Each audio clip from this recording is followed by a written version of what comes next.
നമസ്കാരം, കലാകൗമുദി ഓൺലൈനിലേക്ക് സ്വാഗതം. MV നികേഷ് കുമാർ ഇപ്പോൾ ഒരു സേനാ നായകനാണ്. UDFിനെതിരെയുള്ള CPMന്റെ സൈബർ സേനയെ നയിക്കുന്ന ദൗത്യമാണ് MV നികേഷ് കുമാറിനുള്ളത്. എന്തു വന്നാലും ആ ദൗത്യം വിജയിപ്പിച്ചേ തീരൂ എന്ന നിർദ്ദേശമാണത്രേ പിണറായി വിജയൻ MV നികേഷ് കുമാറിന് നൽകിയിരിക്കുന്നത്. ആ ദൗത്യം വിജയിച്ചു വരുന്നു എന്ന് കണ്ടാൽ മാത്രമേ MV നികേഷ് കുമാറിന് വരുന്ന നിയമസഭാ തെരഞ്ഞെടുപ്പിൽ ജയിക്കാൻ പറ്റിയ ഒരു സീറ്റ് പിണറായി വിജയൻ കണ്ണൂർ ജില്ലയിൽ നൽകുകയുള്ളൂ. തൃക്കരിപ്പൂർ പോലുള്ളൊരു സീറ്റ് നികേഷിന് ലഭിക്കണമെങ്കിൽ CPMന്റെ സൈബർ സേനയെ നയിച്ച് UDFനെ അടിച്ചു വീഴ്ത്തി ആ രംഗത്ത് വലിയ നേട്ടങ്ങൾ ഉണ്ടാക്കണമെന്ന കർശന നിർദ്ദേശമാണ് പിണറായി വിജയൻ നൽകിയിരിക്കുന്നത്. അത്രേ കൃത്യമായ ടാർഗറ്റ് തന്നെ നികേഷ് കുമാറിന് ഇക്കാര്യത്തിൽ കൊടുത്തിട്ടുണ്ട്.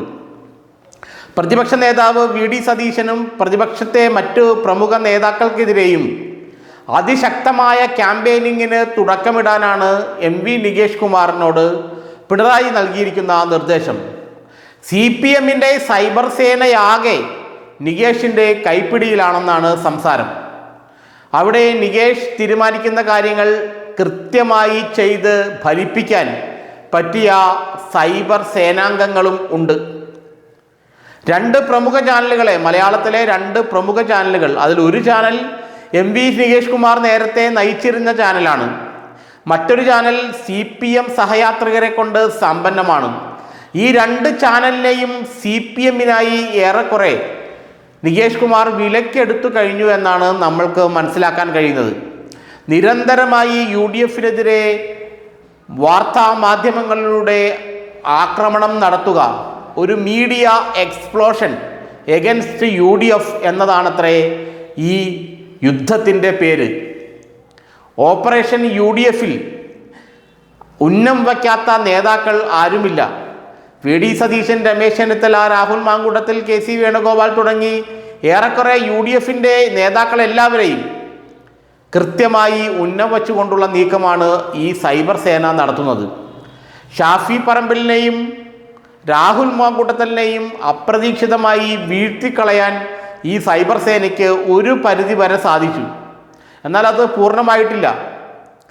അതിനോടൊപ്പം തന്നെ പ്രമുഖ നേതാക്കളെല്ലാവരെയും KC വേണുഗോപാൽ, രമേശ് ചെന്നിത്തല, അടൂർ പ്രകാശ് അടക്കമുള്ള കോൺഗ്രസിലെ നേതാക്കളെ മുഴുവൻ കൃത്യമായി ടാർഗറ്റ് ചെയ്ത് മുന്നോട്ട് പോകാനാണ് MV നികേഷ് കുമാർ തങ്ങളുടെ സൈബർ സേനാംഗങ്ങൾക്ക് നൽകിയിരിക്കുന്ന നിർദ്ദേശം. ഇക്കാര്യത്തിൽ ഒരു വിട്ടുവീഴ്ചയും പാടില്ല എന്ന് പ്രത്യേകം പറഞ്ഞിട്ടുണ്ട്. എന്നാൽ മുസ്ലിം ലീഗിന്റെ നേതാക്കളെ അത്ര കണ്ട് ആക്രമിക്കേണ്ട എന്നുള്ള നിർദ്ദേശവും ഉണ്ടത്രേ.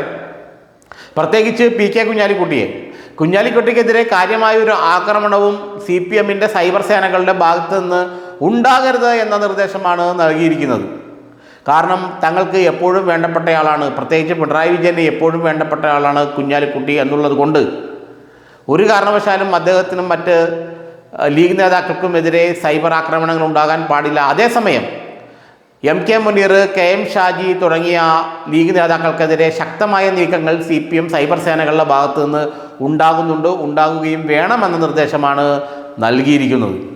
ഏതായാലും സൈബർ സേനയെ ഇറക്കി, സൈബർ സേനയെ മാത്രമല്ല മാധ്യമരംഗത്ത് CPM ഒരു കൊടുങ്കാറ്റ് പോലെ വരുന്ന തെരഞ്ഞെടുപ്പിന് മുമ്പ് ആഞ്ഞടിക്കുമെന്നും ആ കൊടുങ്കാറ്റിൽ UDFന്റെ വൻമരങ്ങൾ കടപുഴകുമെന്നുമാണ് MV നികേഷ് കുമാർ മറ്റുള്ളവർക്ക് പറഞ്ഞ് വിശ്വസിപ്പിച്ചിരിക്കുന്നത്, അല്ലെങ്കിൽ മറ്റുള്ള സേനാംഗങ്ങൾക്ക് നൽകിയ സൂചന.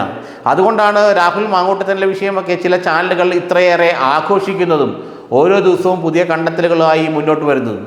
ഒരു കാര്യം ഉറപ്പായി കഴിഞ്ഞു, വാർത്താ മാധ്യമ രംഗത്ത് MV നികേഷ് കുമാറിൻ്റെ നേതൃത്വത്തിലുള്ള ഒരു CPM സേന യുദ്ധസന്നദ്ധമായി കഴിഞ്ഞു എന്ന് മാത്രമല്ല, അവർ പടക്കളത്തിൽ ഇറങ്ങിക്കഴിഞ്ഞു. അതിനെ തടയുക, UDFന്റെ പരമ്പരാഗത സംവിധാനങ്ങൾ ഉപയോഗിച്ച് തടയുക അത്ര എളുപ്പവുമല്ല.